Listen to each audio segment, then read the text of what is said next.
Hello and welcome again to another edition of Faith and Finance, financial planning with a faith factor. We're glad that each one of you are joining us live today where we can go over the concepts of a budget and give you some tips, pointers, and some clues as to you being able to manage your money a little bit more wisely and also be able to get out of debt and return faithfully to God a faithful tithe and offering. I'm joined again this week, as every week, with Dwayne Anderson alongside.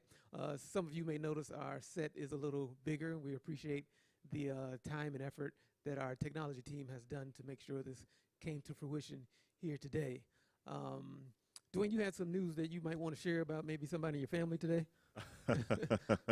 That's right. My oldest, his birthday is today. Thomas, right? yeah, Thomas Anderson is turning the big 8. 8 years old. So yeah, that's right. So I'm excited. And if you're watching, Thomas, happy birthday. Dad loves you, and I'm looking forward to seeing you in a little while. All right, amen. Kids, they make time go by a lot quicker. This week, we're going to be talking about, again, the budget. And I just want to remind each and every one of you out there that you can send in your questions live right now. You can go ahead and start that process. We'll have the phone number scrolling across the screen for you to do that. And when we get more towards the end of our time together, we will start taking and answering those questions for you as well. Making a budget, counting the costs. Making a budget, counting the costs. The text for this week is Psalms 1:1-3. It says, "Blessed is the man who walks not in the counsel of the ungodly, nor stands in the path of sinners, nor sits in the seat of the scornful. But his delight is in the law of the Lord, and in his law he meditates day and night. He shall be planted like a tree. He shall be planted like a tree by the rivers of water that brings forth its fruit in its season, whose leaf also shall not wither. But whatsoever he doeth shall prosper." That includes your finances. Whatsoever you do will prosper. But the problem is we have to do it. And so that's what we're talking about today, is doing a budget. Each and everything we talked about in prior weeks is built on a budget. If we don't have a budget in place, it's our foundation. It gives us a guide to where we want to get to. And where do we want to get to is to be debt-free and to be able to return faithfully to God a faithful tithe and offering. We'll start off with what researchers say about our financial future. Dwayne? Yeah, so researchers warn of a looming financial disaster for today's young adults. It's common for young people to struggle after finishing school, and it's mainly because of student loans. And that's a big one that can impact young people and even older people who've decided to go back to school for a long period of time. According to researchers, the problem is that those lean early years may never give way to the stability and prosperity enjoyed by their boomer parents because of overspending. Overspending, that is something that most of us may do if not constrained, and I hate maybe to use that word constrained, it sounds a little negative, but if we just don't have a guide in using a budget. There are many factors that contribute to the dismal financial picture. As Dwayne alluded to, mainly the number one is those student loans. We want to get our education. We didn't save effectively maybe growing up. Parents didn't plan well enough so that we wouldn't have to use loans. But there's also credit cards. Credit cards are a lot of times our decision. We use credit cards. Wage stagnation, meaning that you've been making the same money that you've been making for the last 20 years. There's also the rising cost of healthcare and housing, of course. There's also the disappearance of pensions, unfortunately, and also the plight of Social Security. It says that Social Security would not be around forever, so that's why you have to make a plan for your money and for your future as well. Yeah, and that's going to be a challenge for those of us that are in our working years still. We just don't know the future of Social Security, and with pensions disappearing, a lot of companies doing pension buyouts, it's going to be very challenging for those of us that are still in our working years to be able to have a stable retirement without making plans from now. So these factors lead to delayed entry into marriage, parenting, and a widening gap between the rich and the poor. If we're honest with ourselves, a lot of times we don't get married at a certain time frame. It's because we want to get our finances together first before I can share that information with another individual. Or even if we're married, we delay having kids because we don't feel like we're financially ready to add someone else to the household. So that's why a budget and a path as to where our finances will lead us is very important. Sticking to a budget means financial discipline. Today, for the sake of your future well-being, many will have to break the habit of dining at expensive restaurants, buying new cars every 2 or 3 years, and spending $4 or more on smoothies and hot drinks while we're shopping. So, it's an anomaly that we're shopping and then we're spending additional money on a comfort to shop. So it's very key that we want to maybe not even buy cars every 2 or 3 years as well, because we don't want to always have a car payment. It's one thing to have a car payment for a few years, but not to have it infinitely, if you will. Yeah, just a quick note in there too. A lot of times, that's where the interest payment stacks up on, is the early in the process, of whether it's a house, whether it's a car. Your interest is going to be the highest at the earliest point. Right, and we always like to remind you of one of our more important or more informative classes, which will be in about 2 weeks when we talk about major purchases. It's a lot of information we want to share on that day, so we want to remind you all about that in 2 weeks. But mainly, you want to adjust your attitude. Financial planning is designed not to prevent your enjoyment of life, but to help you obtain the things you want and need. It's just a path to get you there. So what do? We start at the beginning. Do you have a trust fund? And that's Proverbs 3:5-10. It says King Solomon gives good counsel regarding money management. And that counsel is this: trust in the Lord with all your heart. Lean not on your own understanding. In all your ways acknowledge him, and he shall direct your paths. Verse 7 and 8 says, do not be wise in your own eyes. That means don't think you know everything based on your understanding. Fear the Lord and depart from evil. It will be health to your flesh and strength to your bones. Finally, verse 9 and 10 says, honor the Lord with your possessions, your belongings, your money, and with the first fruits of all your increase. The first fruits. That's why we talk about a budget, putting God first in returning off of the gross income. So your barns will be filled with plenty. Your barns in agrarian culture was where you stored everything. So where do you store your money? Your bank account, your investments. So your barns will be filled with plenty, and your vats will overflow with new wine. So all the concepts that we talk about are based in Scripture. So we always want to reiterate that. Everything we talk about is based in Scripture. These are God's promises to us that if we do them, He has promised us that he will do the same for us if we only but listen and apply those principles. God first. What does it say about God first? God asks us to put him first, not because he needs the money, folks, but because he wants to bless the rest and reward our faithful action. Christ himself reiterated the management principle of putting God first in his Sermon on the Mount. And it simply talks about in Matthew 6:31-33, not to worry about what we will eat, drink, or wear. When we seek him first again, we will have everything we need. Again, seeking him first is preparing a budget by putting God first in giving off of the gross, and also not just the tithe, but also the offering, which says thanks to God as well. So what are some of the main reasons, Dwayne, for a budget?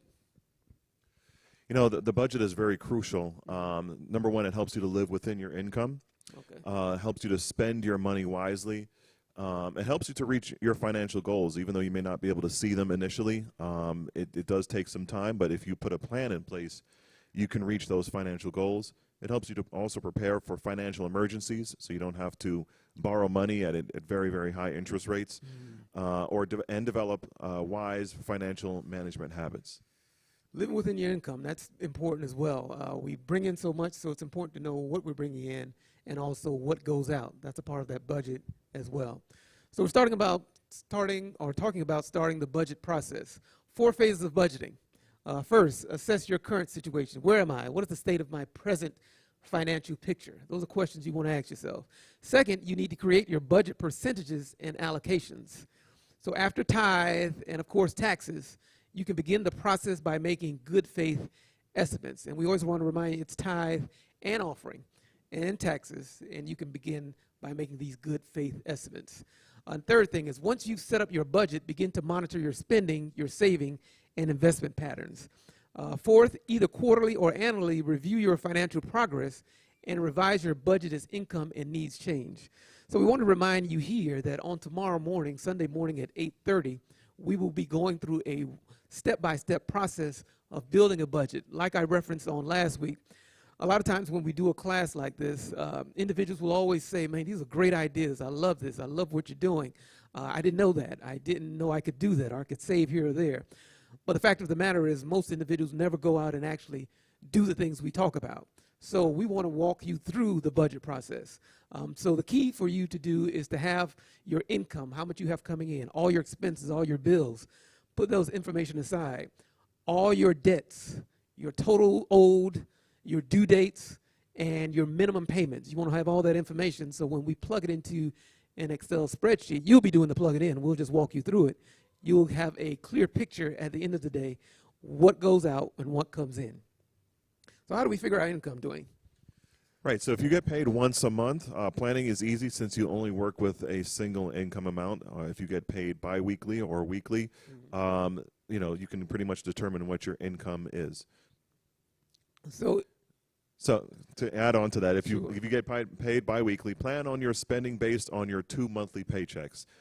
Then during the 2 months each year that you have 3 paydays, you can put additional amounts into savings, pay off some debts, or make special purchases.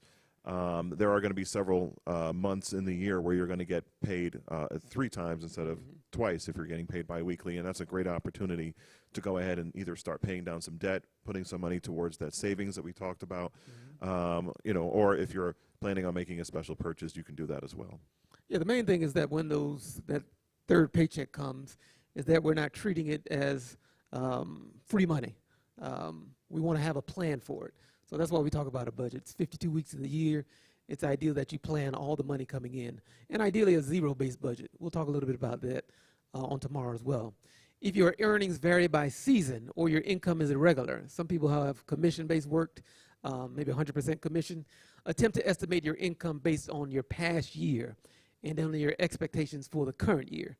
So whatever you may have made last year, let's say you made $40,000 last year, but maybe you made $5,000 in the first month. The next month you only made, $1,000. But at the end of the year you made this great bonus. Then you just want to estimate that number over 12 months and budget that accordingly. Obviously, you have to be very meticulous in your budgeting when you have an irregular income. Yeah, and also to add there are some people that earn overtime. So that's a key thing as well, too. The challenge with overtime is that you can't always depend on it. That's so true. Plan your budget according to your regular non-overtime income. And then when overtime comes in, that's a great opportunity to either save that like I mentioned before with that third paycheck, or to go ahead and start paying down some debt and even planning for the future and investing. Definitely. But you also want to say, do is estimate your income on the low side, like Dwayne alluded to. It'll help you prevent overspending and other financial difficulties. It's always better to have more than to have less. Expenses, you want to set aside and savings. Tithe, talking about tithe again. Tithe is listed first in the expense category because it is a deduction from the income that is set aside as holy, and it belongs to God. Remember, the tithe represents the whole. It is only 10% of the whole that is given to you as an income. But return a tithe, and then we also want to return an offering. It's one thing to return a tithe, a healthy tithe, and not give a gracious offering. Remember, the offering says thanks to what God has given you. So your offering shouldn't be an afterthought. It shouldn't be a drop in the bucket. An offering says thanks, almost like when you dine out. If you were to give the waitress $1 or $5 or whatever you had in your pocket, it would be looked at as a negative thing. The same thing with God. If you don't plan out your saying thanks, your offering portion of your giving, then I believe God would look at it the same way. It's not planned. It's not something that you really have an intent on. So we want to encourage you to give an offering, because remember, the more you give, the more you receive, and the blessing comes from giving. Offerings, again, are expression of gratitude of God's blessings. We should give our offerings for things we believe will help others and advance God's cause. We here at Patmos, we do a lot for the community. And all that we do for the community is coming out of offerings. The feeding of our homeless individuals or people that just need a pick-me-up. A lot of the behind the scenes is done because of the offerings that you give.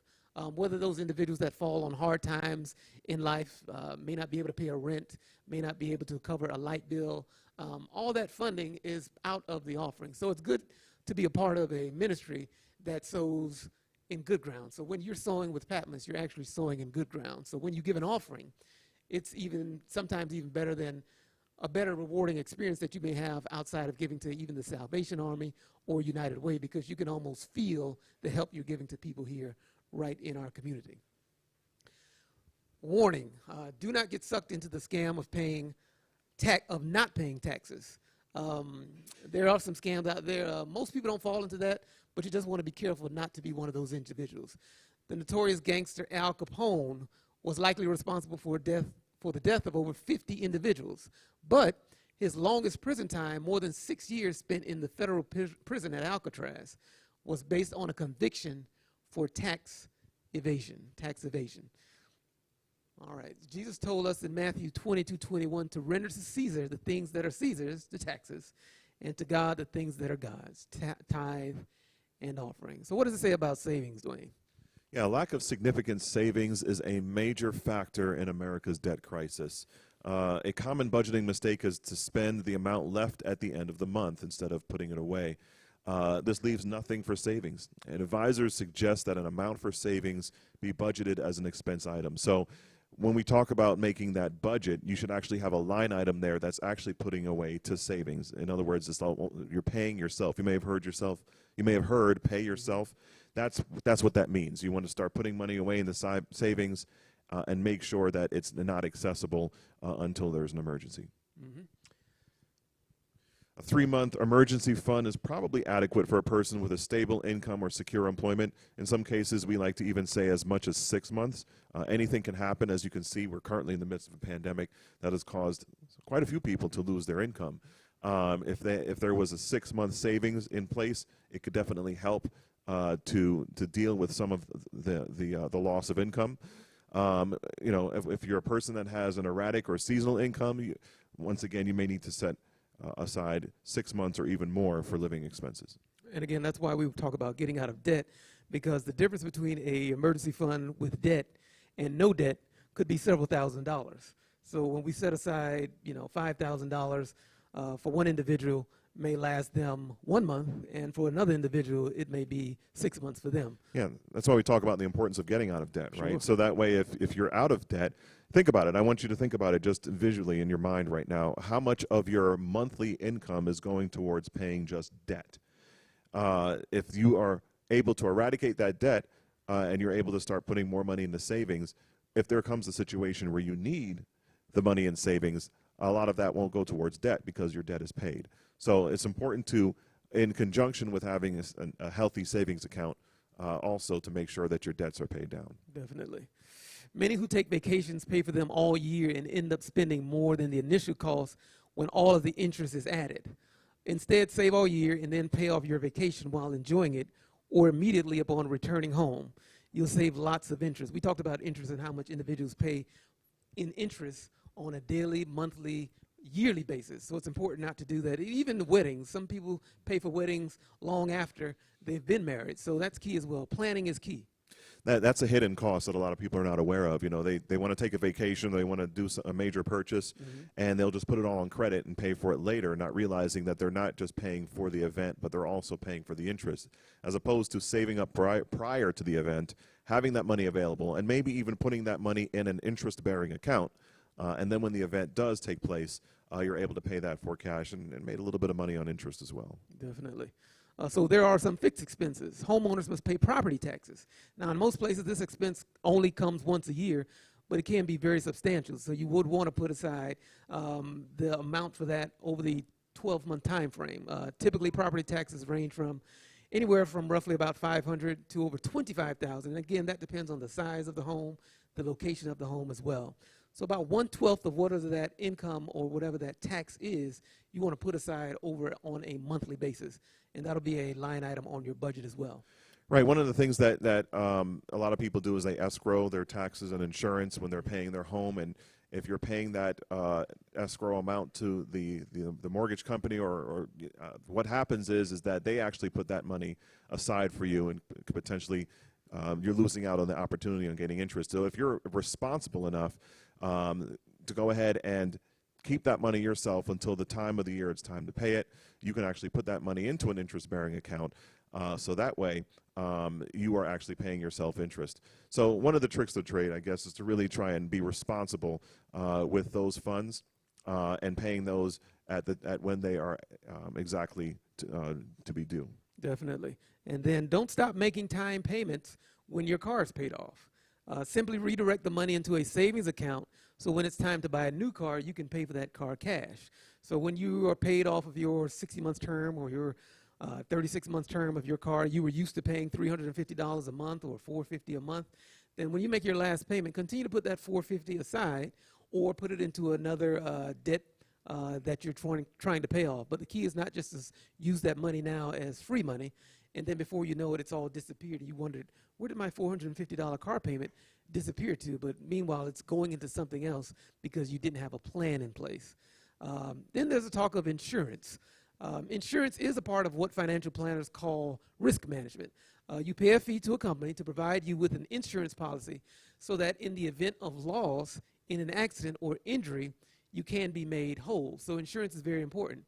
If your house is paid off and lightning does come in through the electrical system during a storm and your house burns down, without casualty insurance, you just lost the largest single asset in your portfolio. So insurance is what manages the risk. Purchasing insurance is not a sign of a lack of faith in God. And I have to say that because we as faith individuals, sometimes I'll hear that you know, God will take care of everything. I don't need life insurance. I don't need homeowners insurance. I have a God, and he's going to protect me for everything. But again, we want to be wise in what we do at the same time as well. Many advisors say you should consider life insurance as a part of your investment portfolio. If, as a primary breadwinner, you are in debt and have children to educate, then as part of your risk management, you should consider pure life insurance to protect your family in the event of your untimely death. This is a huge one, I think, that a lot of people miss an opportunity. You know, when someone passes away, and unfortunately those events do take place, if there is no life insurance in place, you know, the family that's behind does get stuck with a huge burden of not just burial costs, but also taking care of, you know, some of the other events that a person who was able to work no longer can take care of.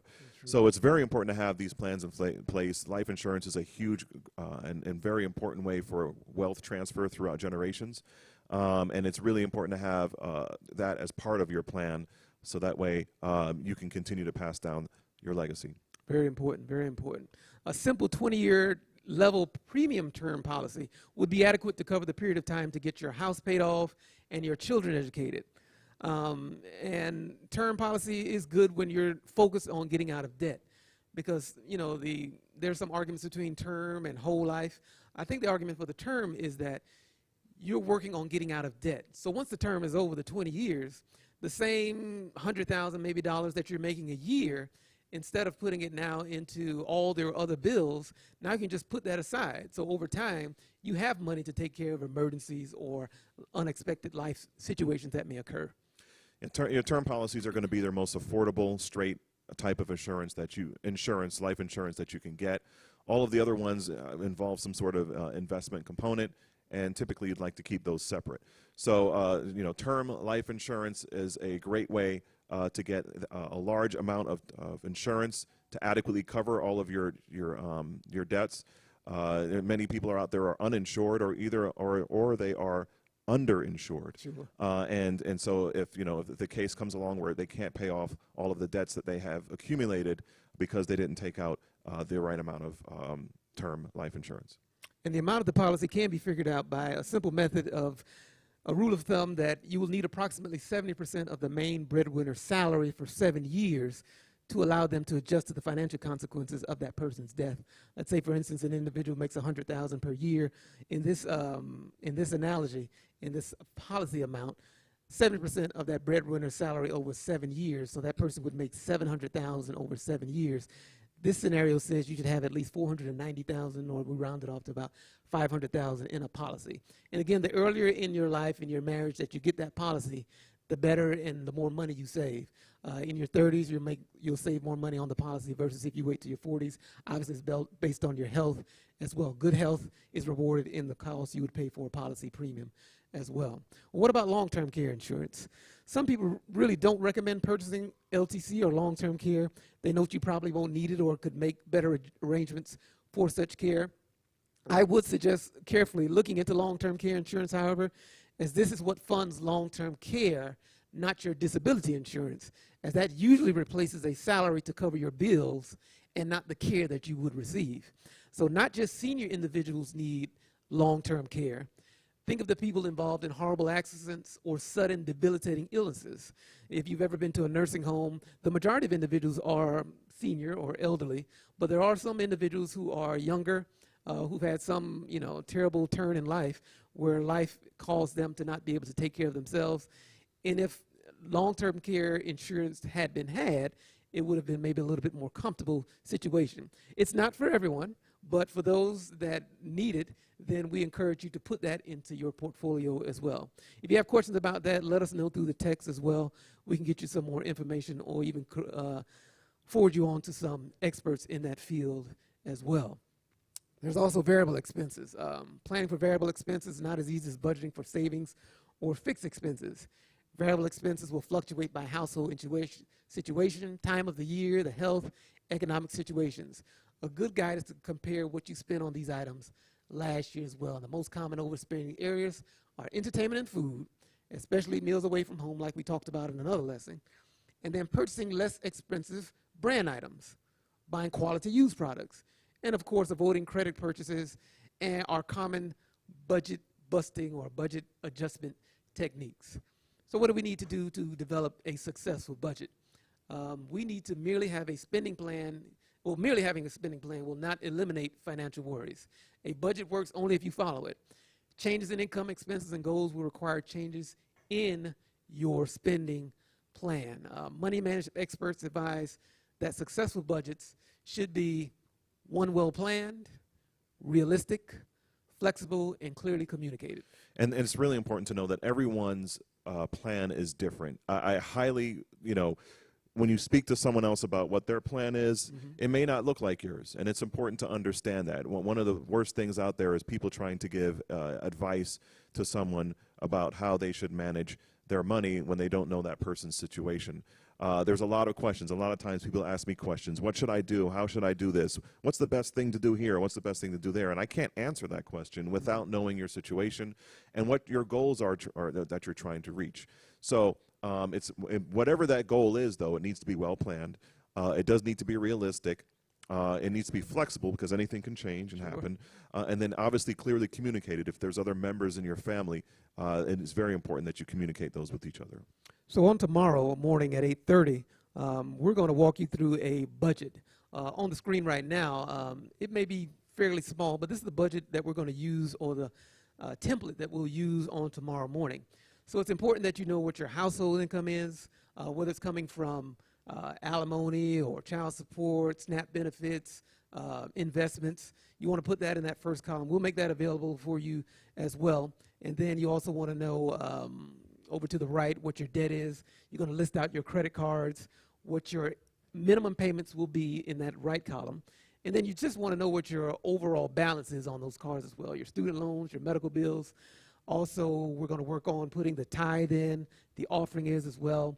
For those are Patmos members, the Just Say Yes campaign, that could be a portion of your giving plan as well. Maybe for individuals at other churches, maybe there's other things that your church is doing that you want to give back to. Your housing expenses, the rent, the mortgage, the heating, the electric, the water, sewer, repairs, improvements, transportation, your auto loan, your insurance, gas, maintenance, public transportation. These are all going to be outlined. I'm going to scroll over to the next screen. And remember, the good thing about this is a video, so you can pause it and get all this information as well. But our next screen, this scrolls all the way down. Your food, your groceries, eating out, maybe pet food. Some people are pet owners. So now you have, instead of 2 human kids, maybe you have, some people call it a third kid, so now you have 3 kids. Your utilities, the cell phone, the cable, the internet, all that can be listed under one. Your spending, your personal spending, your gym memberships, your cosmetics, haircuts, subscriptions, entertainment, all goes under that. You want to list everything that your money goes to.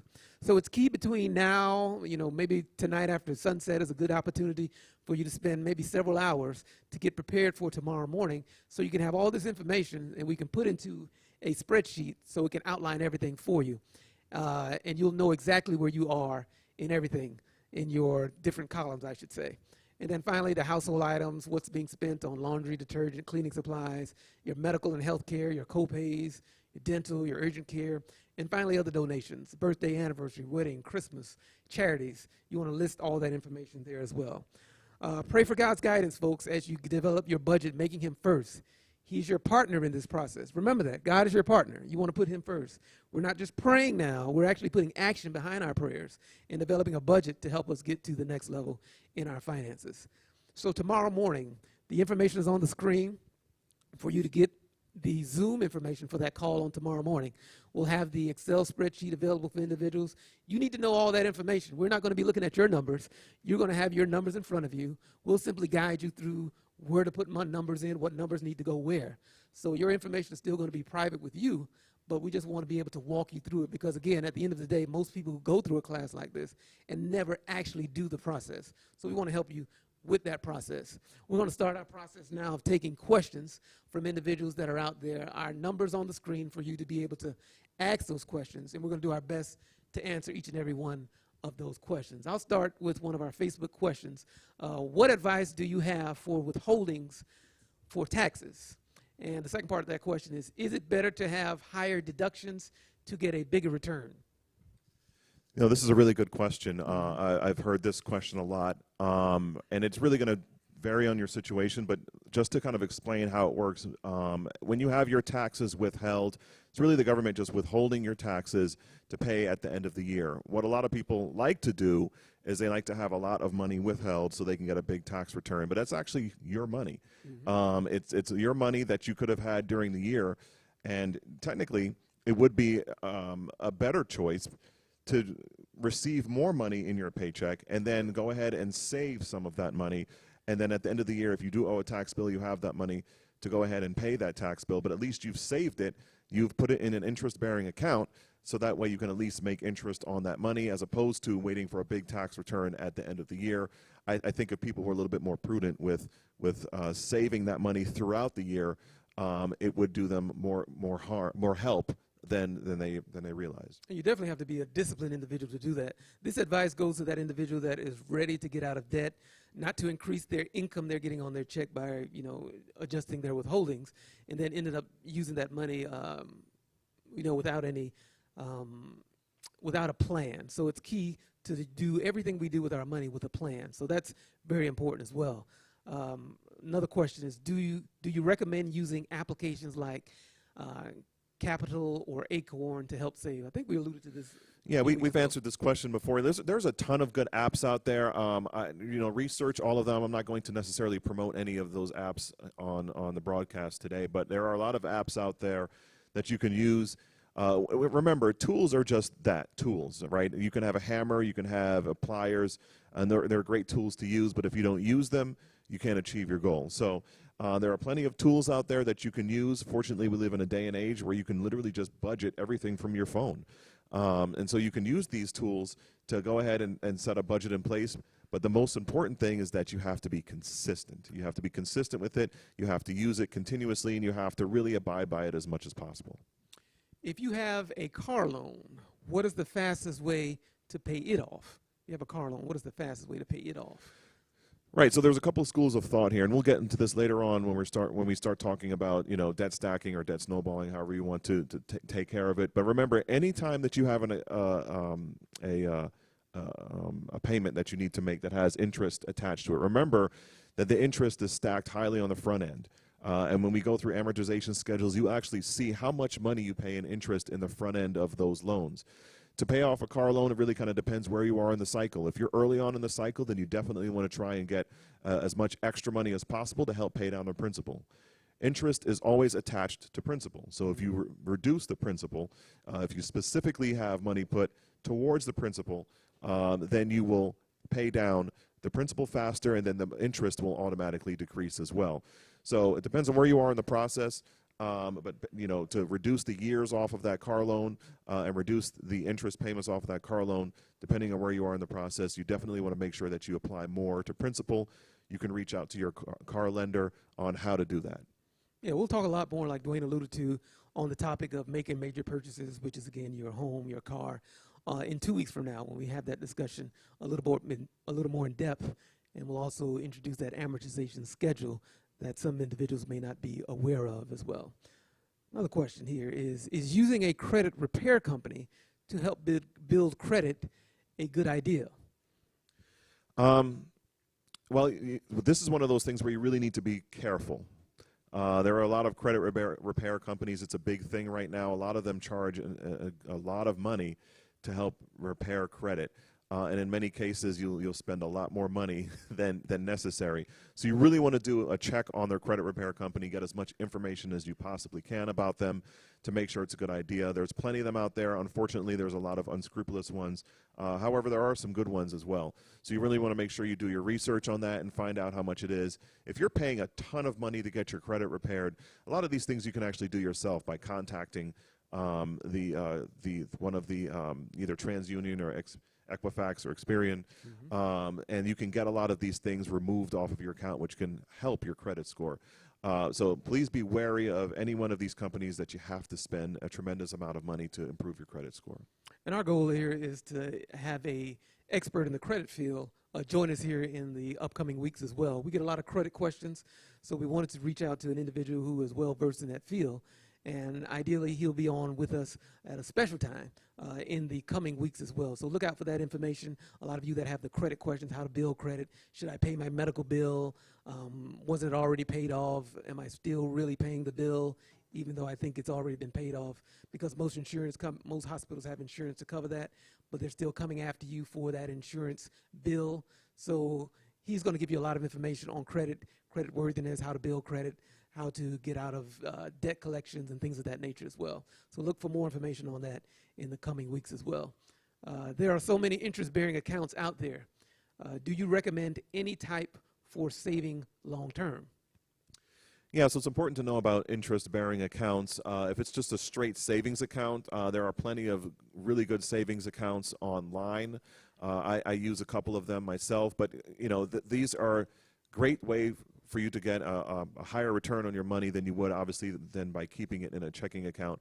However, it's important to know this is just one part of the plan. If you are if all of your money is in a savings account and you're not investing for the long term, then you're actually hurting yourself because your savings really just pays you a very small amount. And really what's happening is that the bank is taking the money that you're putting in the savings account and they're lending it out at a higher rate and giving you back a small rate in return. So it's important that you understand it's great to use a savings account. There are plenty of good ones out there, but it's got to be part of your plan and you have to know what it's there for. When we talk about having a 6 months of money, 6 months of your money in an account that's easily accessible and liquid, a savings account can be a great option.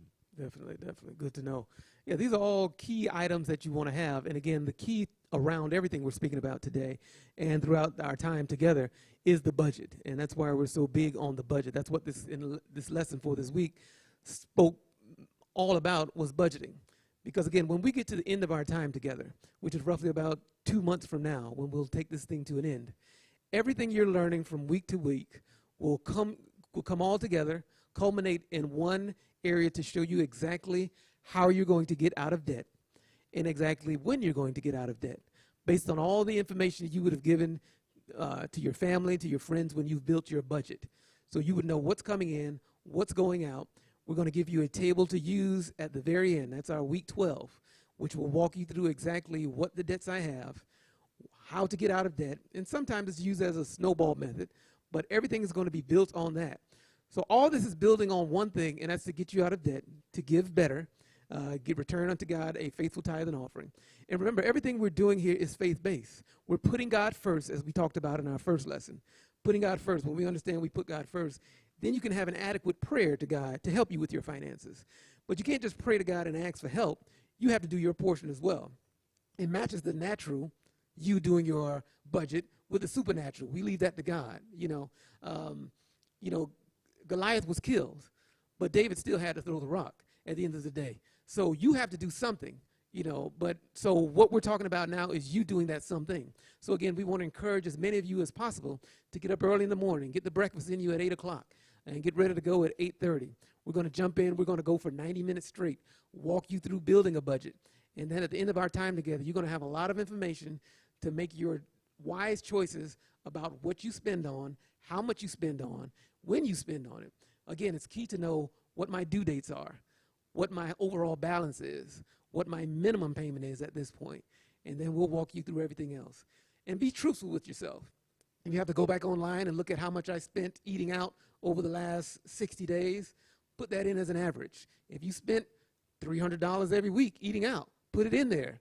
Don't say, oh man, I don't want to put that in. Maybe I'll do better next time. I'll just put 100 now. Put it in, what your realistic expenses are. Then over time, after we build out that budget, you can then go back and look at each category and say to myself, okay, maybe I don't need to spend 300 because now I can spend something because you're still probably going to eat out. So maybe you reduce that down to 100. So our goal here is to get everything down to a science and to know where each and every dollar is going. And there's something that's really magical when you start to put the first foot in this process. By getting that foundation, by putting down your budget, seeing where everything goes, and then starting to make decisions on that. This is going to be almost like building a house, right? When you have a house that you want to build, you find the foundation, you find the piece of land that you want. You're going to put down the foundation first. As much as you want to decorate that house, as much as you want to put in the furniture and put the light fixtures in and add the pool, you can't do any of that until you put that foundation, and then that foundation's put in. And once the foundation is put in, you start putting up the walls, and then after that comes in, you start adding the plumbing and all those things.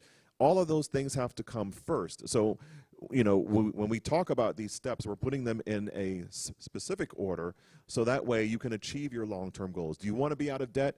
Absolutely, it can happen, but you have to put the plan in place to go ahead and achieve those goals. Do you want to be able to save a lot of money? A lot of people, they ask, well, where should I invest? Well, before we get there, we need to really figure out how you're spending your money, how to properly budget your money, how to get out of debt, and then guess what? Once you get all of those things put in place, then you can really start attacking and investing, because now you've become disciplined. Now you've gotten out of debt. Now you can put so much more towards investing, and guess what? Things start to happen. And it's a mindset. It's really a mindset thing. And I promise you, you'll also be a better giver. You'll want to give more because you now are not in a situation where you're not tied to some of these debts on a monthly basis, where you're having to pay so much money towards whatever debts that you're involved in. Your attitude completely changes about how to give. So, what Orville is mentioning is absolutely correct. We really want to be able to build that foundation. And the reason why, we add the biblical principles is because this is exactly what God has taught us to do. Unfortunately, a lot of us are struggling with applying that to our daily finances. Definitely. Another question we have coming in. My husband's car payment is $387 a month. We were told if we split the payment and pay it twice a month, it will help our credit better. It will help our credit better. Is that true? That's a specific credit question that I would need to know a little bit more information about. I don't know if it would help the credit better, and maybe that would probably be a better question for the credit expert when they come in. I do know that if you do pay your car payment twice a month, it's quite possible you can reduce some of the interest on it as well. But once again, it's all about making a plan and really understanding what your goal and how is to achieve it. All right, definitely. Anytime you give more than you were normally giving anyway, I guess in any situation, it will basically better your, not necessarily better your, what was the question? Better, it will help our credit better. Yeah, I guess it would, because you're giving them more than they expected from you. No, I don't think this is a situation where they're just saying split the payment. Split the payment. Yeah, okay. so it's not, they're not giving any more. So they're splitting the 387. They're splitting the 387. Okay. So I don't think this is necessarily going to help the credit. Once again, I'm not entirely sure. Right. But I do know that the biggest way to really help pay down the debt faster and get out of that car payment faster is to add more than the payment that they're requesting. and make sure that you specifically ask them to put that towards principal. It's very important that you do that Right. because there are some cases where you pay extra and all they do is they take that off the next month's payment, and then you realize your car payment for the next month is only $200. Okay, well that's great. Right. Not realizing that hasn't really made a dent in your overall situation. So you need to be really specific with the car lender, indicating, listen, I'm paying my $387, and I'm also going to pay an extra $50 this month, and I want that to go directly to principal. That lowers your principal, and then that's another $50 that cannot have interest attached to it. So that's really going to help you get out of that car loan faster. When are you going to have a seminar for seniors with a more realistic budget and not a budget that is designed more for a younger generation? Well, I think that's what we're going to be talking about a lot tomorrow morning, right? Right, Everyone's right. budget is specific. That's why we're going to come down with an Excel spreadsheet. You're going to plug in all of your numbers, and you're really going to apply it directly. We want it to make it personal. When we're here on the broadcast, we're not. It's not really as personal as it we'd like it to be, obviously, because we're talking to a broad audience. But when you're looking down at those numbers specifically, and you're plugging those numbers in, you can identify your own budget and make changes and adjustments as need be. Yeah, I think one of the things with more seasoned individuals that I've spoken to was the response I always get is, man, I wish I knew all this stuff when I was your age or a lot younger than you. The key then is to make sure those that are listening, make sure your kids are watching or taking this advice, that you share it with them, but also that what you do is a reflection so the kids can watch what you do with your money so they can grow up and make the better choices than you did. A budget is a budget at the end of the day. More senior individuals have said, I have a fixed budget. Well, most of us do have fixed budgets. It may be more than your fixed budget, but it is a budget at the end of the day. So we'll walk you through that on tomorrow morning. Again, any questions you have during the week, you can always send those in, more specific questions we maybe can answer on a one-on-one basis. But again, we do have other experts coming in that mainly deal with credit that can help you even a lot more than we can. And it's never too late. I hear a lot of people saying, well, I made a lot of bad decisions over the course of the years, and my situation is just too far gone. It's never too late to put a good practice into place. And once again, like Orville mentioned, really applying those principles and teaching them to your younger generation. I highly recommend that you do that so that you can set an example for them as well. Another question we have coming in on our text, what benefit can one get from paying cash for a house, or is that not a good idea? This is definitely person specific, and I'm hesitant to answer this question on the broadcast because people may interpret it the wrong way. There are times when paying for a cash house is good, and there's times when it's not. I will say this: the cost of debt now is very low. If you're purchasing a home, I think in some cases you can get into a mortgage for 3 to 4%. And if you're able to somehow find a return on your investment higher than that, then it may be a good idea to approach the debt situation. But once again, that's very highly unique and specific to every individual. So to answer your question, that's really going to depend on your goal and what you're trying to achieve. And again, you want to take in consideration all your debts. Now, you may have no debt, you may have other debt. So if you have no debt, that's your only question, then you're used to being out of debt. Maybe that's something that you want to continue to do and not take on any debt, so you're encouraged to pay cash for the home. And that's just what you do. So true. In the Bible, it always talks about being in debt no more than 7 years. So you could possibly put that on a loan and be done in 7 years or less. Everybody's situation is different. So like Dwayne said, we say one thing, but the individual who has a worse off situation than maybe you do may take that and use that one piece of information and still be saddled in a lot of other debt without focusing on getting out of the small debt. So that's why we're always cautious about how we answer each individual question. Right. Every situation is unique. I mean, if you have a lot of cash and you have a ton of debt, at high interest rates, and it may not be a good idea to buy a house cash because you still have a lot of outstanding debt at high interest rates. When getting a mortgage, it would be it would be a much lower interest rate. So you really need to understand your specific situation and really understand your financial goals and your plans. Once again, it's really about knowing your personal situation, because that answer technically would be different for anybody. Sure. Another question. Please repeat what time tomorrow, and is it going to be live? Yeah, we'll be going on at 8:30 in the morning. through 10 o'clock, 8:30 to 10 o'clock. It will be live. It will be a Zoom call. So unlike this format, it'll be a Zoom call. So if you want to be a part of that, that information is still on the screen. So if our technicians can shot over to that, so you can write that information down and be prepared for that. We want to start right at 8:30. So to get all the kinks out of the way, maybe you get ready to get logged in at 8:15. Get your pancakes and waffles and eggs or tofu scramble for you vegans out there, and be ready to go at the 8:30 time. Remember, the key is for this to be a success, however, is for you to have all your numbers in place. So, starting at sunset maybe tonight, you get all those numbers, what your income is, your gross income, what you bring home, your bills, your debts, your minimum payments, your overall balance, what goes out to groceries, what goes out to entertainment, and all those things. We did those things on the screen earlier, so you can pause the video feed later on and see what's going to be in each category and try to line that out. Spend one night tonight, maybe go in late tonight to get all that information together, and this could, for some of you, be the very beginning of how you get out of debt, of how you get to the point of returning a faithful tithe and offering. Always keep this in mind. Most church individuals do not give a faithful tithe and offering. There's only a quarter of the individuals. 1 in 4 individuals usually support a church. So if there's 20 cars in our drive-in parking lot today, only 5 of those individuals or 4 of those individuals usually are supporting the church.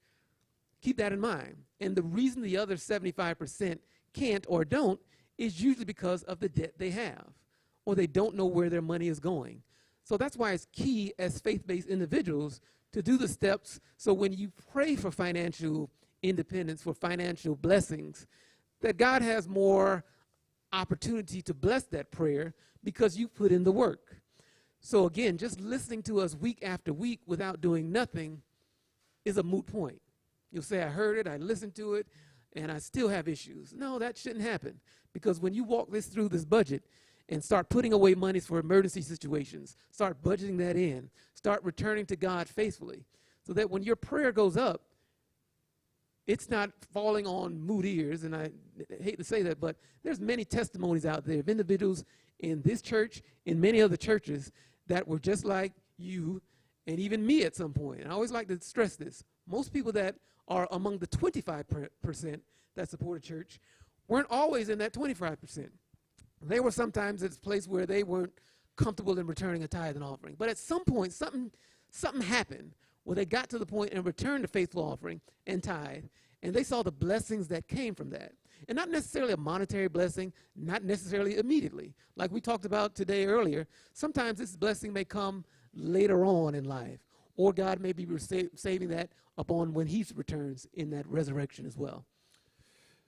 Yeah, I mean, if you look in the Bible, and once again bringing this back to the whole faith and finance factor, when Jesus was here on earth, whenever he performed a miracle, it required an action. It required an action by the individual.